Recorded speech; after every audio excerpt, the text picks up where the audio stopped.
ನಮಸ್ಕಾರ ವೀಕ್ಷಕರೇ, ನಾನು ರಾಕೇಶ್ ಆರುಂಡಿ. ಇವತ್ತು ಒಂದು ಸ್ಫೋಟಕ ಮಾಹಿತಿಯನ್ನು ಹೊತ್ತು ತಂದಿದ್ದೇನೆ.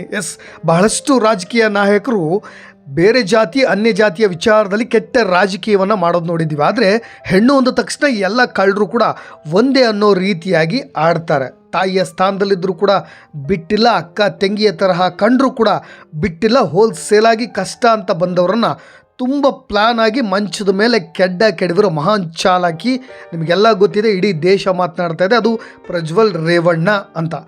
ಹಾಗಾದರೆ ಈಗ ಸದ್ಯ SIT ತನಿಖೆ ಕೂಡ ನಡೀತಾ ಇದೆ. ಏನೆಲ್ಲ ಮಾಹಿತಿಗಳನ್ನು ಅವರು ಕಲೆ ಹಾಕ್ತಿದ್ದಾರೆ ಅನ್ನೋದು ಬಹಳಷ್ಟು ಕುತೂಹಲ ಮೂಡಿಸಿರ್ತಕ್ಕಂಥದ್ದು. ಆದರೆ ಸಮನ್ಸ್ ಜಾರಿಯಾಗಿರುವ ಬೆನ್ನಲ್ಲೇ ಆತ ಜರ್ಮನಿಗೆ ಪರಾರಿಯಾಗಿರೋದು, ಅಲ್ಲೇ ಸೆಟ್ಲ್ ಆಗಿರೋದು. ಈಗ ಸಮನ್ಸ್ ಅವ್ರನ್ನ ರೀಚ್ ಆಗುತ್ತಾ ಅಥವಾ ರೀಚ್ ಆಗಿಲ್ಲ ಅಂತ ನೆಪ ಒಡ್ಡಿ ಇನ್ನೊಂದಿಷ್ಟು ಕಾಲಾವಕಾಶಗಳನ್ನು ಕೇಳ್ತಾರೆ. ಇವೆಲ್ಲವೂ ಕೂಡ ಸದ್ಯದ ಬೆಳವಣಿಗೆ. ಆದರೆ ಇದೇ ಡ್ರೈವರ್ ಕಾರ್ತಿಕ್ ಈ ಪೆನ್ ಡ್ರೈವನ್ನು ಲೀಕ್ ಮಾಡಿರ್ತಕ್ಕಂಥ ಕಾರ್ತಿಕ್ನ SIT ತನಿಖೆ ವಿಚಾರಣೆ ಮಾಡ್ತಾ ಇದೆ. ಈಗಾಗಲೇ 3 ತಂಡಗಳಾಗಿ ರಚನೆ ಮಾಡಿದ್ದಾರೆ ಕರ್ನಾಟಕ ಸರ್ಕಾರ. ಅದರಲ್ಲಿ SIT ಟೀಮ್ನಲ್ಲಿ SP ಸುಮನ್ ಡಿ ಅವರಿದ್ದಾರೆ, ಸೀಮಾ ಲಟ್ಕರ್ ಅವರಿದ್ದಾರೆ, ಒಂದು ADGP ಆಗಿರ್ತಕ್ಕಂಥ BK ಸಿಂಗ್ ನೇತೃತ್ವದಲ್ಲಿ ಇದೊಂದು ಟೀಮ್ ಕೆಲಸ ಮಾಡ್ತಾ ಇದೆ. ಹಾಗಾಗಿ ಬಹಳಷ್ಟು ನ್ಯಾಯಸಮ್ಮತವಾದ ವಿಚಾರಣೆ ನಡೆಯುತ್ತೆ. ಇದರ ಪರವಾಗಿ ಜನರ ಯಾರು ನೊಂದಿದಾರಲ್ಲ, ಸಂತ್ರಸ್ತೆಯರ ಮಹಿಳೆಯರ ಪರವಾಗಿ ನ್ಯಾಯ ಸಿಕ್ಕುತ್ತೆ ಅನ್ನೋ ನಂಬಿಕೆ ಜನಸಾಮಾನ್ಯರಿಗೂ ಕೂಡ ಇದೆ. ಬಟ್ ಆದರೆ ನಾನಿವತ್ತು ಒಂದು ಸ್ಫೋಟಕ ಮಾಹಿತಿಯನ್ನು ಹೇಳಬೇಕು ಅಂತ ನಾನು ನಿಮಗೆ ಆರಂಭದಲ್ಲಿ ಹೇಳಿದೆ. ಹಾಗಾದರೆ ಏನದು ಅಂತ, ಡ್ರೈವರ್ ಕಾರ್ತಿಕ್ನ ಈಗಾಗಲೇ SITಯ ಅಧಿಕಾರಿಗಳು ವಿಚಾರಣೆ ನಡೆಸ್ತಾ ಇದ್ದಾರೆ. ಆತ ಹೊರಗೆ ಹಾಕಿರೋ ಮಾಹಿತಿ ಇದೆಯಲ್ಲ, ಅದು ಎಲ್ಲವೂ ಕೂಡ ಅಚ್ಚರಿ ಅನಿಸುತ್ತೆ. ನೀವೆಲ್ಲರೂ ಕೂಡ ಅದನ್ನು ದಿಗ್ಭ್ರಾಂತರಾಗಿ ಕೂಡ ಕೇಳ್ತೀರಾ ಅಂತ ಅಂದ್ಕೊಂಡಿದ್ದೀನಿ. ಯಾಕೆಂದರೆ ಈ ರೀತಿಯಾಗೆಲ್ಲ ಪ್ಲಾನ್ಡ್ ಮಾಡಿ ಈ ಕ್ರಿಮಿನಲ್ ಸ್ಕೆಚ್ ಆಗ್ತಿದ್ನ ಪ್ರಜ್ವಲ್ ರೇವಣ್ಣ ಅಂತ ಅನಿಸ್ಬಿಡುತ್ತೆ. ಹಾಗಾದರೆ ಕಾರ್ತಿಕ್ ಹೊರ ಹಾಕಿರೋ ಮಾಹಿತಿಗಳು ಏನೇನು ಅಂತ ಒಂದೊಂದೇ ಪ್ರಶ್ನೆಗಳನ್ನು ಕೇಳ್ತಾ ಹೋಗ್ತಾರೆ. ಇದೇ SIT ಟೀಮ್ನವರು ಕಾರ್ತಿಕ್ ಅವ್ರನ್ನ ಕೂರಿಸ್ಕೊಂಡು, ಡ್ರೈವರ್ ಕಾರ್ತಿಕ್ ಅವ್ರನ್ನ ಅವ್ರು ಹೇಳ್ತಾ ಹೋಗ್ತಾರೆ, ಎಷ್ಟು ವರ್ಷದಿಂದ ನೀವು ಅವ್ರ ಜೊತೆ ಕೆಲಸ ಮಾಡ್ತಾ ಇದ್ದೀರಾ ಅಂತ. ಆ್ಯಸ್ ಯೂಶ್ವಲ್ ಅವರು ನಿಮಗೆ ಅಜ್ಞಾತ ಸ್ಥಳದಿಂದ ಕೂಡ ಒಂದು ವಿಡಿಯೋನ ಹೊರ ಹಾಕಿದಾಗಲೂ ಕೂಡ ಅದನ್ನು ಹೇಳಿದ್ದಾರೆ, 15 ವರ್ಷಗಳಿಂದ ನಾನು ಅವ್ರ ಜೊತೆ ಕೆಲಸ ಮಾಡ್ತಾ ಇದ್ದೀನಿ ಅಂತ. ಯಾವುದೇ ಒಬ್ಬ ಡ್ರೈವರ್ 15 ವರ್ಷಗಳ ಕಾಲ ಒಬ್ಬ ರಾಜಕೀಯ ನಾಯಕರ ಜೊತೆ ಕೆಲಸ ಮಾಡ್ತಾ ಇದ್ದಾನಂದರೆ ಅವರ ಎಲ್ಲ ಸಂಪೂರ್ಣ ಬಯೋಡಾಟಾ ಅಥವಾ ಬಯೋಗ್ರಫಿ, ಆ ಪ್ರೊಫೈಲ್ ಪಿಕ್ಚರೇ ಗೊತ್ತಾಗ್ಬಿಟ್ಟಿರುತ್ತೆ.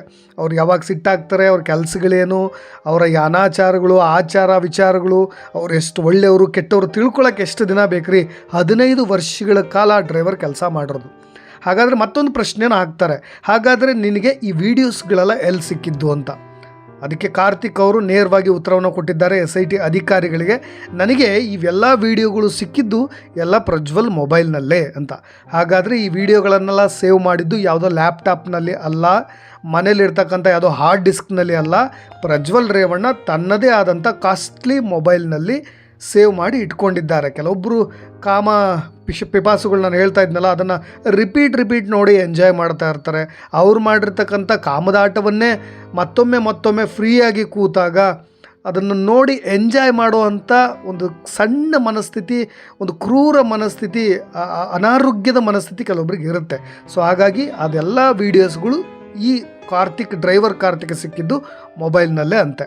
ಬಟ್ ಹಾಗಾದರೆ ಎಲ್ಲ ದೊಡ್ಡ ವ್ಯಕ್ತಿಗಳ ಮೊಬೈಲ್ಗಳಿಗೆ ಪಾಸ್ವರ್ಡ್ ಇರುತ್ತೆ, ತುಂಬ ಸೆಕ್ಯೂರಿಟಿ ಇರುತ್ತೆ. ಹಾಗಾದರೆ ನಿನಗೆ ಆ ಮೊಬೈಲ್ನಲ್ಲಿರೋ ವೀಡಿಯೋಗಳು ಹೇಗೆ ತೊಗೊಂಡೆ ಅಂತ.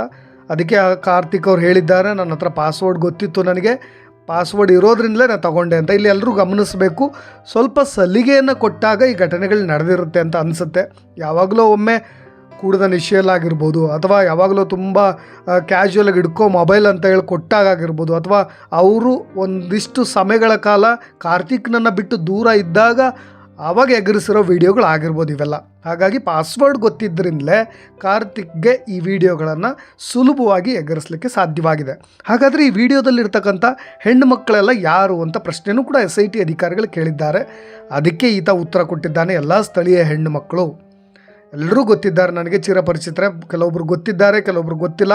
ಬಹಳಷ್ಟು ಜನ ಹಾಸನದವರಿದ್ದಾರೆ, ರಾಜಕೀಯ ಕಾರ್ಯಕರ್ತರು ಕೂಡ ಇದ್ದಾರೆ, ರೂಪದರ್ಶಿಗಳಿದ್ದಾರೆ, ಆ್ಯಂಕರ್ಸ್ಗಳಿದ್ದಾರೆ, ಪ್ರತಿಷ್ಠಿತ ಹಾಸನದ ಕುಟುಂಬದ ಹೆಣ್ಣುಮಕ್ಕಳಿದ್ದಾರೆ ಅಂತ ಕೂಡ SIT ಅಧಿಕಾರಿಗಳಿಗೆ ಮಾಹಿತಿಯನ್ನು ಕೊಟ್ಟಿದ್ದಾನೆ. ಹಾಗಾದರೆ ನೀನು ಅವ್ರ ಮೊಬೈಲ್ನಿಂದ ನಿಮ್ಮ ಮೊಬೈಲಿಗೆ ಕಳಿಸ್ಕೊಂಡೆ, ಹಾಗಾದರೆ ಇದನ್ನು ಪೆನ್ ಡ್ರೈವ್ಗೆ ಹಾಕಿದ್ಯಾರು? ಈ ಪೆನ್ ಡ್ರೈವ್ಗಳೆಲ್ಲ ಲೀಕ್ ಆಗಿದೆಯಾ ಹಾಗೆ ಅಂತ ಪ್ರಶ್ನೆಯನ್ನು ಹಾಕಿದ್ದಾರೆ SIT ಅಧಿಕಾರಿಗಳು. ಅದಕ್ಕೂ ಕೂಡ ಕಾರ್ತಿಕ್ ಪೆನ್ ಡ್ರೈವ್ಗೆ ಹಾಕಿದ್ದು ನಾನೇ, ಅದು ಗೊತ್ತಿತ್ತು ನನಗೆ. ನನ್ನ ಮೊಬೈಲ್ನಿಂದ ಪೆನ್ ಡ್ರೈವ್ಗೆ ಹಾಕಿದೆ. ಅದಾದ ನಂತರ ಅದನ್ನು ತೆಗೆದುಕೊಂಡು ದೇವರಾಜೇಗೌಡ ಅವ್ರ ಹತ್ರ ಬಳಿ ಹೋದೆ. ನನಗೆ ಬೇರೆ ಅವ್ರ ಮೇಲಿದ್ದಂಥ ಪ್ರಜ್ವಲ್ ರೇವಣ್ಣ ಅವ್ರ ಮೇಲಿದ್ದಂಥ ಕೋಪಕ್ಕೆ ಬೇರೆ ನ್ಯಾಯ ಸಿಗಲಿ ಅಂತ ನಾನು ಲಾಯರ್ ದೇವರಾಜೇಗೌಡ ಅವ್ರ ಹತ್ರ ಹೋದೆ. ಅವ್ರು ಜಡ್ಜಿ ಕೊಡೋಣ ಅಂಥೇಳಿ ಅವರು ಇನ್ನೊಂದು ಕಾಪಿಯನ್ನು ಇಸ್ಕೊಂಡ್ರು. ಸೊ ಹಾಗಾಗಿ ಒಂದು ಕಾಪಿ ಕಾರ್ತಿಕ್ ಹತ್ರ ಉಳಿದಿದೆ, ಇನ್ನೊಂದು copy pen drive copy Devarajegowda ಅವ್ರ ಹತ್ರ ಇದೆ. ಹಾಗಾದರೆ ಈ ವಿಡಿಯೋದಲ್ಲಿರ್ತಕ್ಕಂಥ ಎಲ್ಲ ಹೆಣ್ಮಕ್ಳು ನಿಮಗೆ ಪರಿಚಯ ಇದ್ದಾರಾ ಅಂತ ಮತ್ತೊಂದು ಪ್ರಶ್ನೆ ಹಾಕಿದ್ದಕ್ಕೆ ಬಹುತೇಕ ಪರಿಚಯ ಇರತಕ್ಕಂಥ ಹೆಣ್ಮಕ್ಳೇ ಇದ್ದಾರೆ ಅಂತ ಹೇಳಿದ್ದಾರೆ. ಸೊ ಹಾಗಾದರೆ ಈ ಥರದ ಲೈಂಗಿಕ ದೌರ್ಜನ್ಯಗಳೆಲ್ಲ ಎಲ್ಲಿ ನಡೀತಾ ಇತ್ತು? ಎಲ್ಲಿ? ನಿಮ್ಮ ಮನೆ ಪ್ರಜ್ವಲ್ ರೇವಣ್ಣ ಅವರ ಮನೆಯಲ್ಲಿ ನಡೀತಾ ಇತ್ತಾ, ಅಥವಾ ಕಾರೆಲ್ಲ ನಡೀತಾ ಇತ್ತಾ, ಅಥವಾ ಎಲ್ಲಿ ಹೊರ ಭಾಗಗಳಲ್ಲಿ ಹೊರಗೆ ಪಟ್ಟಣಗಳಲ್ಲಿ ಏನಾದರೂ ನಡೀತಾ ಇತ್ತಾ ಅಂತ ಕೇಳಿದ್ದಕ್ಕೆ ಇದೇ ಕಾರ್ತಿಕ್ ಅವರು ಹೊಳೆ ನರಸೀಪುರದ ಮನೆ, ದೆಹಲಿಯ ಕ್ವಾರ್ಟರ್ಸ್, ಹಾಸನದ ಕೆಲವೊಂದು ಕ್ವಾರ್ಟರ್ಸ್ಗಳಲ್ಲಿ, ರೆಸಾರ್ಟ್ಗಳಲ್ಲಿ ನಡೀತಾ ಇತ್ತು. ಸೊ ರೂಮ್ ಒಳಗೆ ಕರ್ಕೊಂಡು ಅವರೇ ಹೋಗ್ತಾಯಿದ್ರು. ಕೆಲವೊಂದು ಬಾರಿ ನನಗೆ ಗೊತ್ತಾಗ್ತಾ ಇರಲಿಲ್ಲ. ತುಂಬ 1-2 ಗಂಟೆ 3 ಗಂಟೆಗಳ ಕಾಲ ಅಲ್ಲೇ ಚರ್ಚೆ ನಡೀತಾ ಇದ್ದರಿಂದ, ಎಲ್ಲ ಘಟಾನುಘಟಿ ಕುಟುಂಬದವರೇ ಆಗಿದ್ದರಿಂದ ಅಥವಾ ತುಂಬ ಸ್ಟ್ಯಾಂಡರ್ಡ್ ಲೆವೆಲ್ ಇದ್ದಿದ್ದರಿಂದ ನಾನು ಆ ಥರ ಮೊದಲಿಗೆ ಆರಂಭದಲ್ಲಿ ಯೋಚನೆ ಮಾಡಿರಲಿಲ್ಲ ಅಂತಲೂ ಕೂಡ ಹೇಳಿದ್ದಾರೆ. ಜೊತೆಗೆ ಯಾವಾಗ ಈ ಮೊಬೈಲ್ನ ಇಸ್ಕೊಂಡು ನೋಡಿದಾಗ ಇವರಿಗೆ ಆಘಾತ ಆಗಿದೆ. ಸೊ ಹಾಗಾದರೆ ನೀನು ಯಾಕೆ ಈ ರೀತಿಯಾದಂಥ ಕೆಲಸಗಳನ್ನು ಮಾಡಿದೆ? ಆ ವಿಡಿಯೋಗಳಿಂದ ನಿನ್ನ ಪೆನ್ ಡ್ರೈವ್ಗೆ ಕಾಪಿ ಮಾಡ್ಕೊಳ್ಳೋ ಅಗತ್ಯ ಏನಿತ್ತು? ನಿನ್ನ ಮೊಬೈಲ್ಗೆ ಕಾಪಿ ಮಾಡ್ಕೊಳ್ಳೋ ಉದ್ದೇಶ ಏನು? ಏನಾದರೂ ವೈಯಕ್ತಿಕ ದ್ವೇಷವ ಅಥವಾ ಸೇಡ, ಅವರ ಮಾನಹಾನಿ ಮಾಡಬೇಕು ಅಂತಲೇ ಮಾಡ್ದ ಅಂತ? ಅದಕ್ಕೆ ಕಾರ್ತಿಕ್ ಅವರು ತುಂಬ ನಯವಾಗಿ ನುಣುಚಿಕೊಂಡಿದ್ದಾರೆ. ನನಗೆ ಹೆಣ್ಣು ಮಕ್ಕಳ ಮೇಲಿನ ಅನಾಚಾರ ನೋಡಿ ದೊಡ್ಡ ಆಘಾತ ಆಯಿತು. ಆ ವಿಡಿಯೋಗಳನ್ನು ನೋಡಿದಾಗ ನಾನೇ ಶಾಕ್ ಆದೆ. ಸೊ ಹಾಗಾಗಿ ನಾನು ಅವ್ರ ಮಾನಹಾನಿ ಮಾಡಿಲ್ಲ. ಜೊತೆಗೆ ಆ ಪೆನ್ ಡ್ರೈವ್ನ ನಾನೂ ಕೂಡ ಲೀಕ್ ಮಾಡಿಲ್ಲ, ತೊಗೊಂಡೋಗಿ ನನ್ನ ಲಾಯರ್ ಹತ್ರ ಕೊಟ್ಟೆ. ದಯವಿಟ್ಟು ನನ್ನನ್ನು ನಂಬಿ ಪ್ಲೀಸ್ ಅಂತ ಕೂಡ ಹೇಳ್ಕೊಂಡಿದ್ದಾನೆ. ಸೊ ಹಾಗಾದರೆ ಈ ಪ್ರಜ್ವಲ್ ರೇವಣ್ಣ ಅವ್ರನ್ನ ಸಂಪರ್ಕ ಮಾಡ್ತಾ ಇದ್ರಲ್ಲ ಆ ಹೆಣ್ಣು ಮಕ್ಕಳು, ಅವರೆಲ್ಲ ಹೇಗೆ ಬರ್ತಾಯಿದ್ರು? ಇದರಿಂದ ಯಾರಾದರೂ ರಾಜಕೀಯ ಮುಖಂಡರುಗಳೇ ಇದ್ದಾರಾ? JDS ನಾಯಕರುಗಳು ಯಾರಾದರೂ ಇದ್ದಾರಾ? ಅಥವಾ BJP ಅವರು ಯಾರಾದರೂ ಇದ್ದಾರಾ ಇದಕ್ಕೆ ಸಪೋರ್ಟ್ ಮಾಡಲಿಕ್ಕೆ? ಇದ್ರ ಹಿಂದೆ ಯಾರಾದರೂ ದೊಡ್ಡ ದೊಡ್ಡ ವ್ಯಕ್ತಿಗಳಿದ್ದಾರಾ ಅಂತಲೂ ಕೂಡ SIT ಅಧಿಕಾರಿಗಳಿಗೆ ಪ್ರಶ್ನೆ ಹಾಕಿದ್ದಾರೆ. ಅದಕ್ಕೆ ಕಾರ್ತಿಕ್ ಅವರು ನಾನು ನೋಡಿದ ಹಾಗೆ ಅವರೆಲ್ಲರೂ ಕೂಡ ಕೆಲವೊಬ್ಬರು ರಿಚ್ ಪೀಪಲ್ ಆಗಿದ್ದರಿಂದ ಸ್ವಂತ ವಾಹನದಲ್ಲಿ ಬರ್ತಾಯಿದ್ರಂತೆ, ಕೆಲವೊಬ್ಬರಿಗೆ ಡ್ರಾಪ್ ಮಾಡಬೇಕಾಗಿರ್ತಿತ್ತಂತೆ, ಮಧ್ಯಮ ವರ್ಗದ ಫ್ಯಾಮಿಲಿಯ ಹೆಣ್ಣು ಮಕ್ಕಳಾದರೆ ಡ್ರಾಪ್ ಮಾಡಬೇಕಾಗಿರ್ತದಂತೆ, ಇನ್ನೂ ಕೆಲವೊಬ್ಬರನ್ನ ವಿಚಿತ್ರ ಅಂದರೆ ಈ ಪಾಯಿಂಟನ್ನು ನೋಟ್ ಮಾಡ್ಕೋಬೇಕು, ಇದೇ ಸಂಸದರ ಪ್ರಜ್ವಲ್ ರೇವಣ್ಣ ಅವರ ಸರ್ಕಾರಿ ವಾಹನಗಳಲ್ಲೂ ಕೂಡ ಪಿಕಪ್ ಡ್ರಾಪ್ ನಡೀತಾ ಇತ್ತಂತೆ. ಹಾಗಾದರೆ ಸರ್ಕಾರಿ ವಾಹನಗಳು ಕೆಲವೊಬ್ಬ ನಾಯಕರಿಗೆ ಯಾವ ಕೆಲಸಕ್ಕೆ ಯೂಸ್ ಆಗುತ್ತೆ ಅನ್ನೋದನ್ನ ನೀವು ಇಲ್ಲಿ ಗಮನಿಸಬೇಕು. ಸೊ ಹಾಗಾದರೆ ಕುಮಾರಸ್ವಾಮಿ ಅವರು ಮೊನ್ನೆ ಮಾತನಾಡ್ತಾ ಒಂದು ಉಲ್ಲೇಖ ಮಾಡಿದ್ರು, 5 ವರ್ಷಗಳ ಕಾಲ ಬರೀ ಹಾಗಾದರೆ ಕೆಲಸನೇ ಮಾಡಿಲ್ವಾ ಅಂತ. ಅದಕ್ಕೂ ಕೂಡ ಉತ್ತರವನ್ನು ಕೊಟ್ಟಿದ್ದಾರೆ. ಹಾಗಾದರೆ ಕಾರ್ಗಳಲ್ಲಿ ಕೂತಾಗ ಸಮಸ್ಯೆಗಳನ್ನು ಆಲಿಸ್ತಾ ಇದ್ದರೆ ಏನು ಮಾಡ್ತಾಯಿದ್ರು? ಅವ್ರ ಹವ್ಯಾಸಗಳೇನಾಗಿರ್ತಿತ್ತು? ಗಾಂಜಾ, ಸಿಗರೇಟು, ಆ ಥರದ್ದು ಎಲ್ಲವನ್ನೂ ಕೂಡ ಪ್ರಶ್ನೆ ಹಾಕಿದ್ದಾರೆ. ಅದಕ್ಕೆ ಚಾಟಿಂಗ್ ಮಾಡ್ತಾಯಿದ್ರು, ಟಾಕಿಂಗ್ ಮಾಡ್ತಾಯಿದ್ರು, ಬರೀ ಕಾರ್ನಲ್ಲಿ ಕೂತಾಗ ಅದೇ ಕೆಲಸ ಅವ್ರದ್ದು. ಹಾಗಾಗಿ ಹೆಚ್ಚಿನ ಕೆಲಸವನ್ನು ಇದೇ ರೀತಿಯಾಗಿ ಕಳೆದಿದ್ದಾರೆ ಅಂತಲೂ ಕೂಡ ಹೇಳಿದ್ದಾರೆ. ಸೊ ಇವೆಲ್ಲ ಪ್ರಶ್ನೆಗಳಿಗೆ ಇದೇ ಕಾರ್ತಿಕ್ ಅವರು ಒಂದೊಂದೇ ಹಂತವಾಗಿ ಯಾವುದನ್ನು ಕೂಡ ಮುಚ್ಚುಮರೆ ಮಾಡದೆ ಉತ್ತರಗಳನ್ನು ಕೊಡ್ತಾ ಇರೋದು. ಎಲ್ಲ ಆಗ್ತಾರ ಬೆಳವಣಿಗೆಗಳನ್ನು ನೋಡಿದಾಗ ನಿಮಗೆ ಇವೆಲ್ಲವನ್ನು ನೋಡಿದಾಗ ಎಷ್ಟು ಶಾಕ್ ಅನಿಸುತ್ತೆ. ಬಟ್ ಇತ್ತೀಚೆಗೆ ನಿನ್ನೆ ರಾಮನಗರದ ಕಾಂಗ್ರೆಸ್ ಶಾಸಕರಾಗಿರ್ತಕ್ಕಂಥ ಇಕ್ಬಾಲ್ ಹುಸೇನ್ರವರ ವಿಡಿಯೋ ಕೂಡ ವೈರಲ್ ಆಯಿತು.